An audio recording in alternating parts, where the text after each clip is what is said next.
My name is Natalie, 32 years old, and 3 days before my wedding, my future mother-in-law handed me a prenuptial agreement, along with an ultimatum.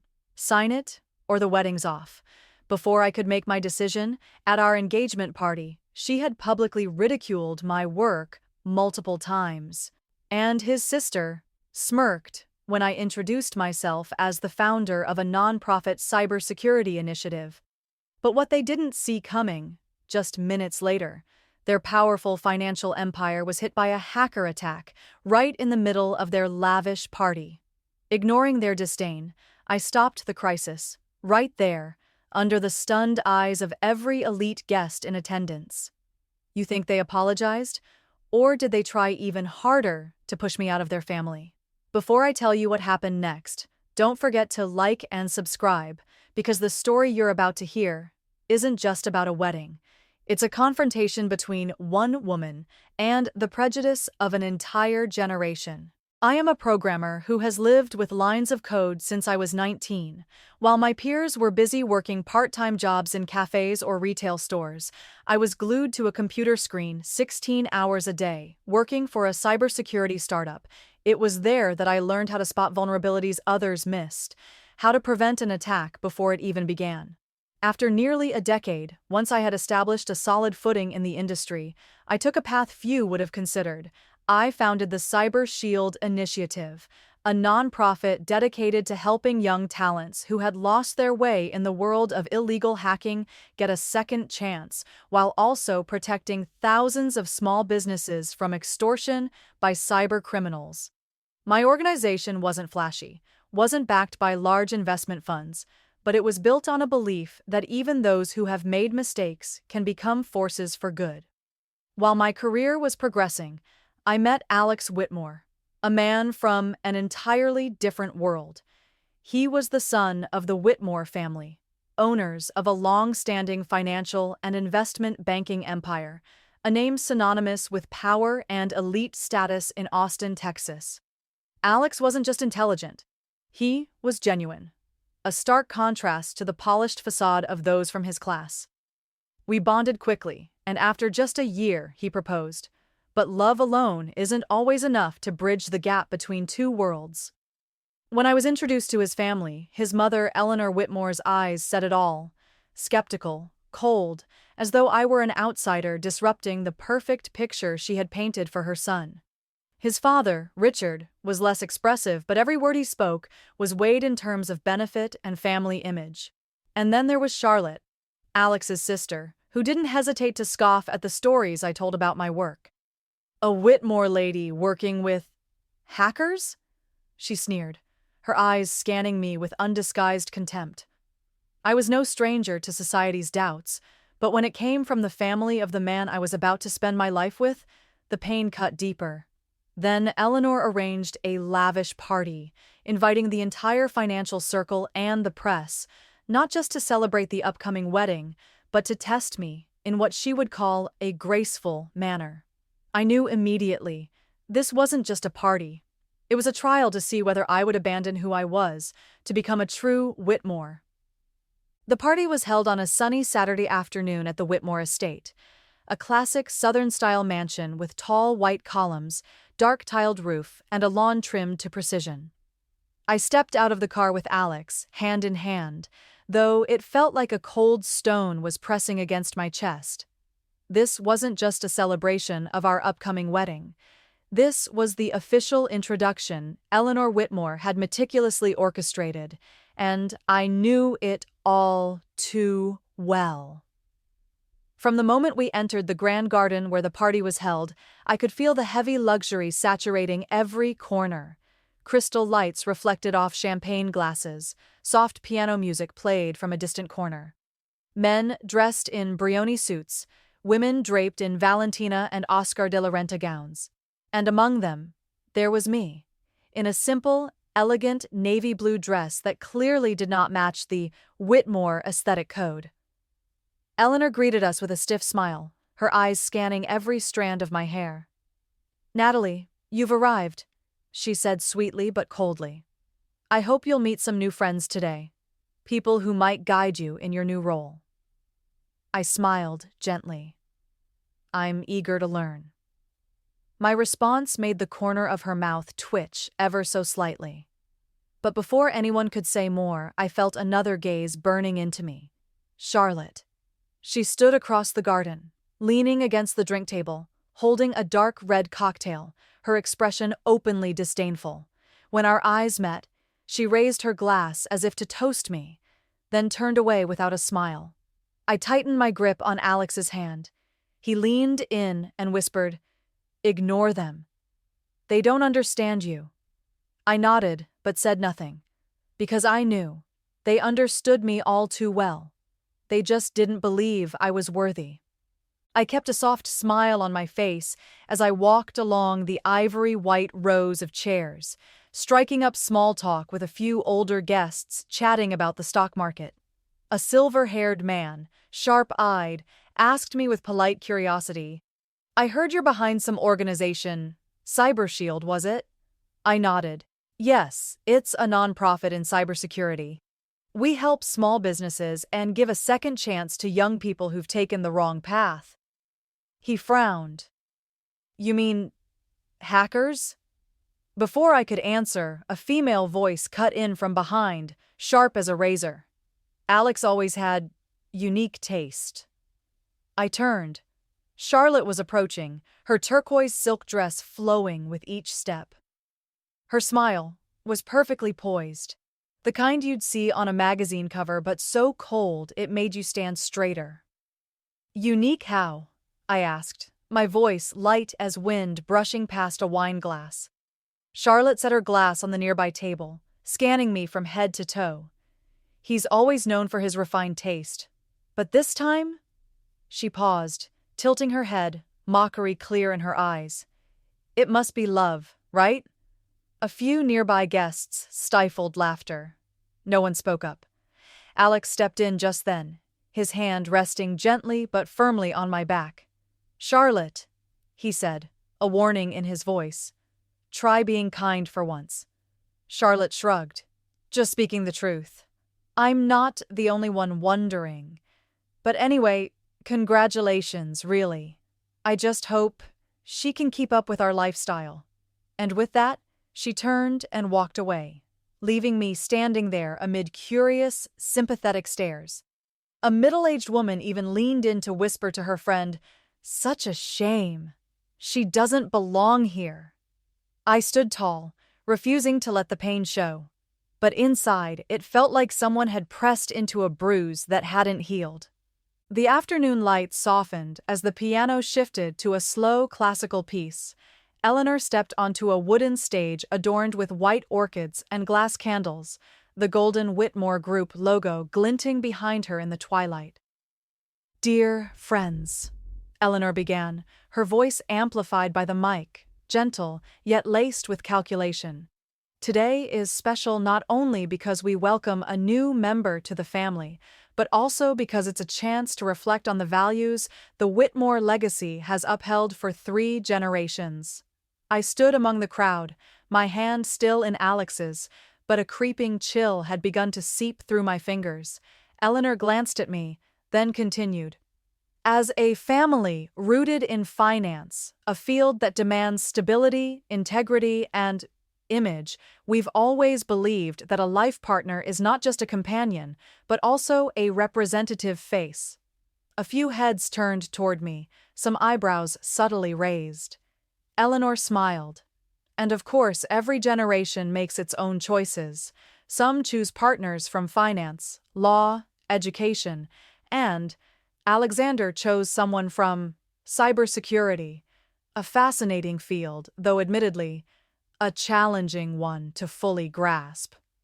Light laughter rang out, scattered but sharp enough to cut, and then, as if to end her blessing, Eleanor bowed slightly and added, "But in any case, everyone deserves a chance to learn and adapt to a new environment, if they have the will."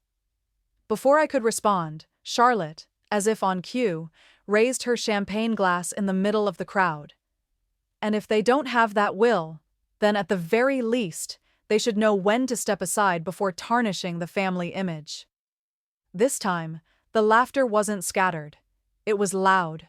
Someone clapped lightly. Someone else whistled. Alex tightened his grip on my hand, turning toward Charlotte, about to speak, but I stopped him with a small shake of my head. I stepped forward, looking straight at Eleanor, then at Charlotte. My smile was gentle, but inside me, the stillness had settled, like the calm just before a storm. "Thank you for reminding me of the value of family," I said, no microphone needed, but loud enough. Only, sometimes, the one who truly protects a family's name isn't the best-dressed guest at the party, but the one who shields it when crisis hits. A brief silence swept the garden. Eleanor frowned, Charlotte smirked, and then, right on cue, a man in a black security suit walked briskly up to Richard, whispering something into his ear. Richard's face began to pale. Alex looked toward his father. Eleanor leaned in slightly, her face tightening. And me? I knew. The real storm had just arrived. The atmosphere in the garden had just begun to settle after my response when it suddenly tilted. From behind the podium, a man in a dark suit, the head of Whitmore's cybersecurity division, hurried to Richard's side and whispered something in his ear, the flush from his wine-warmed face to a pale, ashen gray. Richard immediately stood up and pulled Eleanor and Alex to a corner. I stayed where I was, unable to hear their words. But Eleanor's face was contorting, as if someone were squeezing the breath out of her. Then Charlotte, approaching from a distance, frowned and asked her mother, "What's going on?"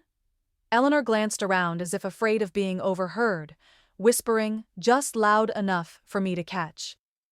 "The bank's main server has just been attacked. They've encrypted all the investment files and are demanding ransom." My entire body snapped into analysis mode, naturally, instinctively. I stepped closer. "It's ransomware, isn't it?" Richard looked up at me, doubt still flickering in his eyes. "You know about this?" I nodded. "I handled a similar variant 3 months ago. If they infiltrated through email, there's a good chance we can still save the system." Charlotte let out a scoffing laugh. How perfect. Her big day to shine, right? But this time, no one laughed with her. Alex looked at me. "Are you sure?" I didn't answer with words. I pulled out my phone and dialed a quick number. A male voice answered on the other end. "Cyber Shield, Rapid Response Division. Natalie?" "Ethan, Whitmore's internal email system is under ransomware attack. I need you and the team to access backups from endpoints 5 through 12, isolate the data streams, and cut all send-receive protocols from server A." The voice replied immediately, without a single question. "Understood. Executing." I hung up and turned to Richard. "I'll need temporary access to the secondary server if you'll allow it." He hesitated for a moment, then nodded. For the first time, the disdain gone from his eyes. Eleanor stood frozen, gripping her wine glass so tightly her knuckles had turned white. Charlotte glanced between her father and me, her confidence beginning to falter. I turned to Alex. "Everything will be fine if they follow the protocol. But, for the next 10 minutes, I need you to keep the press away from the main area. Can you do that?" He nodded. "I've got it." I turned and walked, past the podium, past the crystal lights, past the eyes that once sneered and mocked. This time, no one stopped me. No jeers. Just silence. And the looming tension of a data storm rolling in. I had just left the garden for the temporary control room when behind me, the party's atmosphere began to distort. Word of a technical issue spread like a crack across crystal glass. No announcements needed, just the serious change in Richard's demeanor, and Eleanor canceling her next speech with a vague apology. A few guests, those with stakes in the company, began whispering. "What's going on with the server? They're saying investment data is locked. Is this a joke? Even Whitmore got hacked?" An Asian businessman pulled out his phone to call his assistant. A middle-aged woman from Boston asked loudly, "Are New York branch client records compromised?" The piano had gone silent. The champagne stopped flowing. Waitstaff exchanged anxious glances, unsure whether to continue. No one cared about orchids, macarons, or expensive champagne anymore. I was still on the phone, speaking steadily and decisively. Malware confirmed as Cerber v. 5.2, running from 3 proxy IPs. Ethan, coordinate with FireEye and deploy botnet response lock script. Backup team restore from last week's checkpoint. Update me in 5. Alex paced back and forth, cutting through the mounting tension. He held back reporters near the main lawn. Richard stood in a shadowed corner, face like stone, fielding nonstop calls from the board. Charlotte was silent. She didn't leave her post near the bar, but this time, no one came to clink glasses with her. A woman in a deep blue dress, whom I remembered as the CEO of a Houston investment fund, turned to Eleanor and asked bluntly, "Eleanor, who's handling this? Whitmore has a crisis team, right?" Eleanor swallowed, saying nothing. Richard lifted his gaze and replied, his voice low. "Cybershield. Natalie Carter's team is handling it directly." In that moment, the eyes that had once looked at me as a mistake began to shift. Not quite respectful yet, but definitely less dismissive. And in the midst of crisis, a truth started to take root, however reluctantly. She knows exactly what she's doing. I sat alone in a small meeting room behind the estate's library, temporarily converted into a command center. Outside, the sounds of the party faded. In front of me were 3 laptops brought in under 5 minutes. On their screens, the CyberShield interface tracked strange signals from Whitmore's servers, being encrypted section by a botnet. My headset connected me directly to our tech team at headquarters. Ethan, head of the rapid response team, updated me in steady intervals. "We're blocking traffic from proxy IP number 3, preliminary decrypt key located. Natalie, need confirmation." I typed the verification string into the system, fingers flying. Within 30 seconds, the restore command executed and a window popped up. Restoration initiated. File integrity, 92%. Estimated loss, minimal. I looked up and took a deep breath. Almost done. Ethan, restore using the 7-day-old checkpoint. Prioritize investment contracts, then back up the entire current chain to server B. Understood. 3 minutes to finish. I removed the headset, stood and exited the room, stepping into a long, oak-floored hallway. Under the glow of antique chandeliers, I saw Alex waiting. He turned as I approached, his eyes full of worry. "It's handled," I said simply. Alex froze, then exhaled and took my hand like he was holding something precious. "You're incredible, Nat." We returned to the garden together. When Richard saw me, he approached, not quickly, but with purpose, and for the first time in 2 years of knowing this family, he nodded. "Thank you. The losses are under control," he said, his voice low but no longer distant. Before I could reply, a businessman stepped forward and offered his hand. "CyberShield, right? I've heard of you. Today, I'm impressed." Another followed, the investment fund director from Houston, speaking loud enough for nearby guests to hear. "None of my security people could have handled that fast. Truly." Applause rose. Not raucous cheering, just clear, steady, and most importantly, genuine. Across the lawn, Eleanor stood by the white orchids, her face as hard as marble. Charlotte lowered her eyes, avoiding mine. But as I turned away, I knew the cracks in their judgments had begun to show. The party was no longer a party. The classical background music had gone silent, the clinking of glasses faded like a supporting actor who knew their role had ended. Now, all attention gathered at the center of the garden, where Alex, Richard, and I had returned following confirmation that the system had been restored. An elderly guest, Mr. Baldwin, a longtime shareholder of the Whitmore Group, raised his glass and stepped into the open.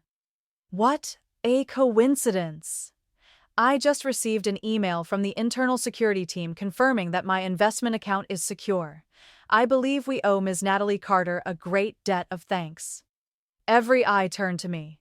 "She's not just a cybersecurity expert," he continued, voice ringing with clarity, "but the one who saved millions of dollars from falling into the wrong hands and saved the honor of the Whitmore name on a Saturday afternoon."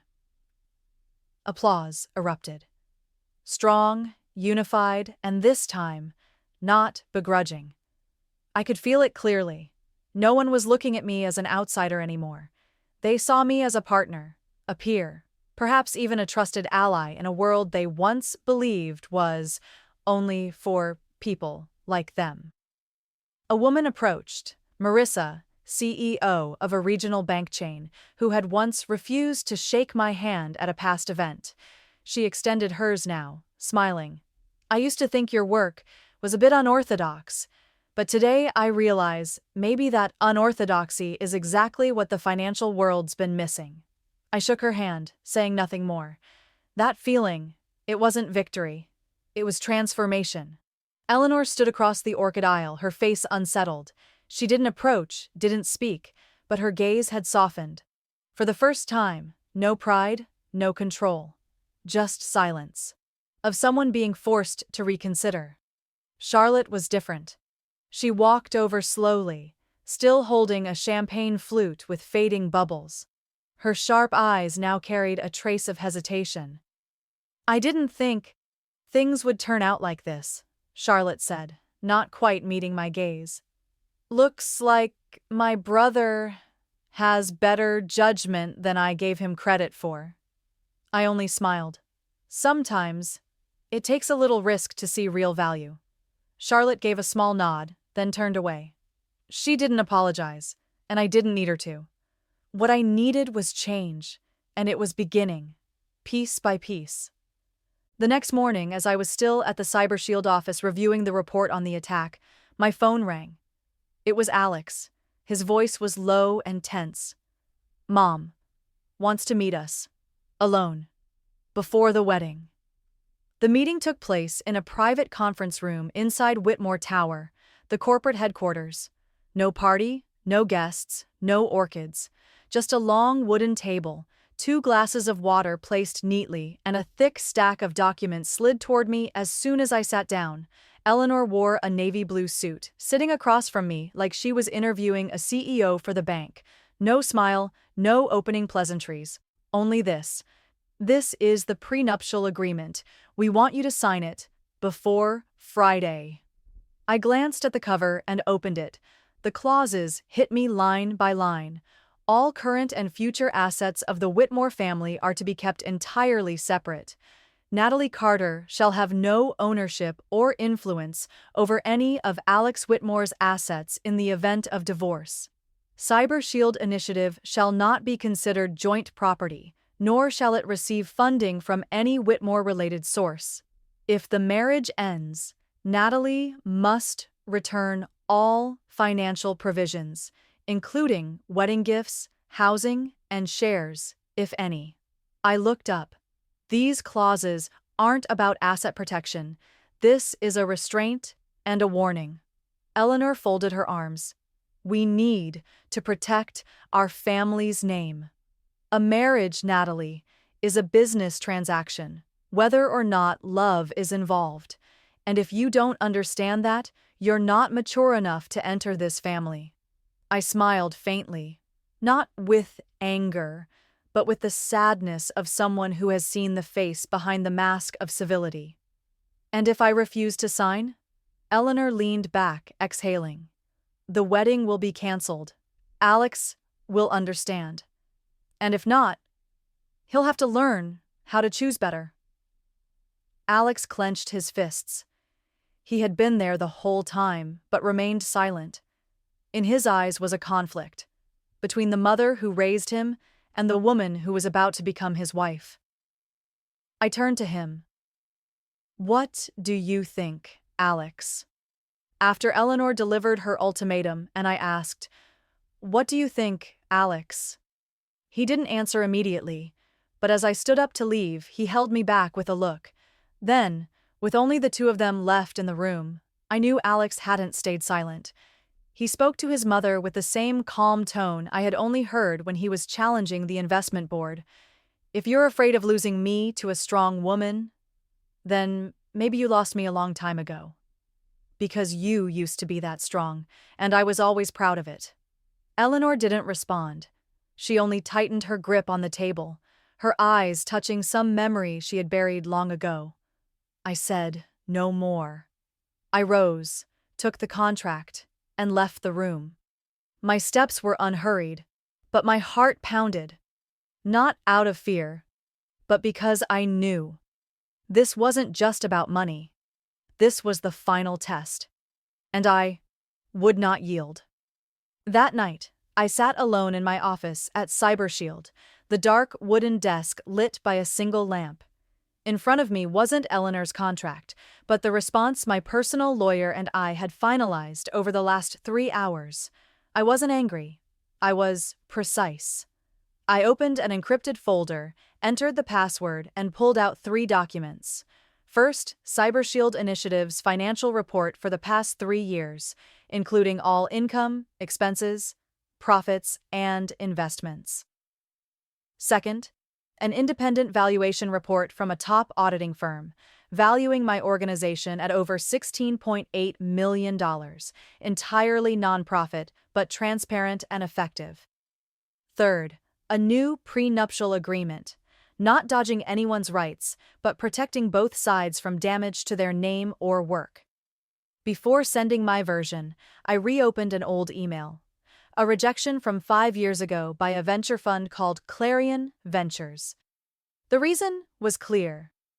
"We value your technical ability, but believe this model lacks long-term viability under a female founder with no experience at a major tech firm." They didn't know I had been a lead security engineer at Ray Data. They didn't ask. I kept that email, not out of resentment, but as a reminder that I had once been judged not by skill, but by gender. And that was the day I swore. I would build an organization that judged no one by their resume, only by their commitment. Back in the present, I attached all documents and sent them to Eleanor's, Richard's, and Alex's inboxes. In the opening, I wrote only 1 paragraph. "I don't need a single dollar from the Whitmore family, but I will not allow anyone, not even the man I love, to sign his name to a clause that would dishonor what I've built over 10 years."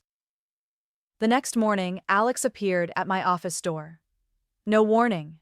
No introduction. He held out his phone. It displayed the contract I'd sent. "I've read it," Alex said, his voice low and firm. "It's clear. Not a single clause assumes the worst of the other person." I nodded. "Because I didn't fall in love with you to hide behind your name. I love you because you are you." He was silent for a moment, then pulled from his pocket the contract Eleanor had given us the day before. He tore it, right in front of me. The pieces fell like late March snow. "I'll sign yours," Alex said. "And if this disappoints my parents, then maybe it's time they were disappointed, for the right reason." I looked at him, and in that moment, I knew this love wasn't built on gratitude or sacrifice, but on respect. 2 days later, Eleanor invited Alex and me to lunch at the Whitmore estate. No press, no assistants, no lawyers. Just 4 people. Me, Alex, Eleanor, and Richard. The meal passed in near total silence. Silver forks lightly tapped white porcelain, the sound of knives cutting into steamed salmon, a quiet reminder of the social masks we had worn too long. Finally, it was Eleanor who broke the silence. "I read your contract," she said, her voice no longer proud. "It's thorough, fair, and very smart." I looked up and replied softly, "Because I want to start this marriage with transparency, not suspicion." Richard spoke next, his voice deeper. "And CyberShield, clearly not something to be underestimated." "No," I said. "I built it from zero.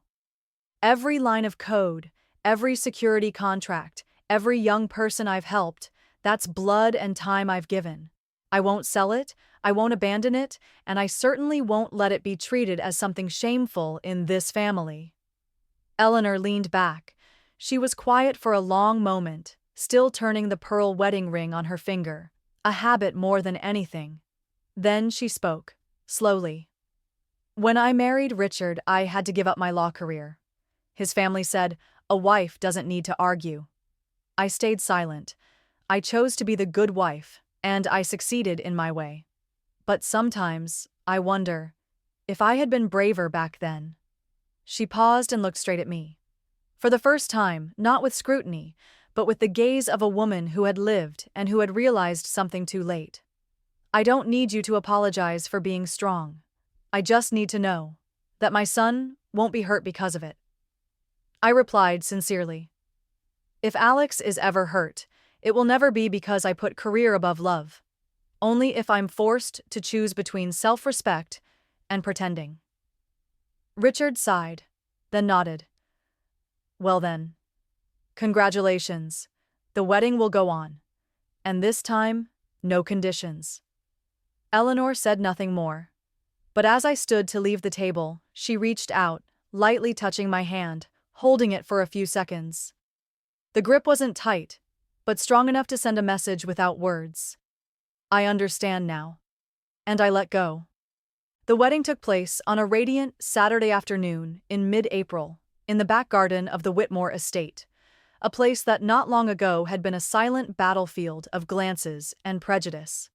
But today, it wore a gentle olive green, adorned with lavender, wild daisies, and pure white gypsophila, simple, yet elegant, just like me.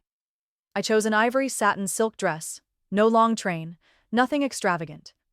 Alex wore a fitted tuxedo, his tie matching the tone of my dress. No MC, no recitation of lineage.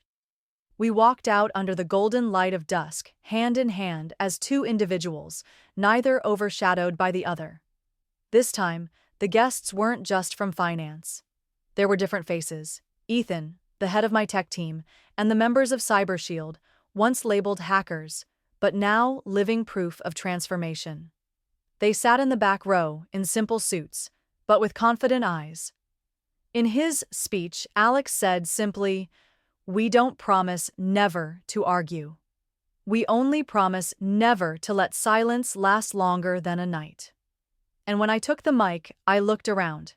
Eleanor, Richard, Charlotte, they were all there. Eleanor sat in the front row, her gaze no longer cold, but something close to peace. I said, "Today is not just the day I get married, it is the day I declare that you can keep yourself, your dreams, even your mission, and still walk into a family, into love, without shrinking to fit a frame." Alex squeezed my hand as I finished. The applause wasn't thunderous, but it was warm. Warm enough for me to know I was no longer alone, and that this marriage was not a merging. It was the firm joining of two worlds, built on respect, not concession. A few days after the wedding, I arrived at the CyberShield office and found Ethan, the first person I hired when founding CyberShield, standing by my desk, holding a small box of pastries. "You don't have to eat them. I just wanted to say thank you." I looked up, a little surprised, because at the wedding, I didn't dare say it. He continued, "If you hadn't believed in me back then, hadn't given me a real chance, I'd probably be back in juvenile detention. Or worse." I just smiled. No words were needed. Because I knew CyberShield wasn't just an organization, it was a second family for those society had pushed out. Ethan sat down across from me and placed a folder on the table. 3 new companies just requested security consultations, he said. 2 of them are major corporations. First time they've reached out to a nonprofit. I smiled, taking the folder. "We're changing the game." Ethan nodded. "And one more thing. Alex's sister, Charlotte, she just emailed, asked if she could sponsor a scholarship for CyberShield's new training program. I paused, then slowly nodded. Accept it, but don't put her name on the plaque. Every good act should start with silence. That same afternoon, Alex and I walked through an empty lot on the west side of the city, once an abandoned factory. I pointed to the crumbling walls and said to him, I want to turn this place into our new headquarters, not just an office, but a training center for young talent, with housing, workspaces, and kind mentors like I once dreamed of. Alex tightened his grip on my hand, simply saying, I'll invest, but not as your husband, as an investor who believes in the founder. We laughed, quietly, deeply, as if standing right at the intersection of ideals and reality, of freedom and connection. As the sunset fell, I looked up at the sky. There was no longer a line between Natalie, the woman they misjudged, and Natalie, the one who built something real. Now, I was just myself. Whole. And I needed no one's permission to be that. I used to think, to be accepted, I had to soften, shrink, or at least fit into some mold others had built. I tried, and then I realized, people don't accept you because you fit. They only accept you when you no longer make them uncomfortable. And I was never born to be comfortable. I was born to protect something, value, not just mine, but that of the small, overlooked people the world had shut out, the ones called trouble, weird, beyond saving. But who are exactly the ones holding the keys to prevent systems from collapsing? Today, I have a husband who trusts me, not because I'm gentle, but because I'm resolute. I have an organization no one funded at first, but is now where hundreds find redemption and rebirth. And I have a choice, the choice to be myself every day without asking. If you're hearing this and feel like you're not enough, not trusted, or too different, remember you don't need to be chosen. You just need to choose yourself each day a little more. Because in the end, the thing that makes you different is the very thing that makes you irreplaceable. If you've stayed until the very end of this story, thank you, not just for listening, but for allowing a woman to fully exist with all her scars, strength, and unwillingness to compromise. Natalie is not the only one who's ever been asked to give up a dream just to fit into a mold, and maybe you, or someone you love, is standing at the edge between going along and standing tall. If this story touched you, leave a comment. I'm still here. So, we know we're not alone in the journey of holding on to ourselves. And if you believe the world needs more stories like this, hit like, subscribe, and share it with someone you think needs to be reminded that they are strong enough to keep walking without asking permission. See you in another story, just as real, just as quietly moving, and just as unforgettable.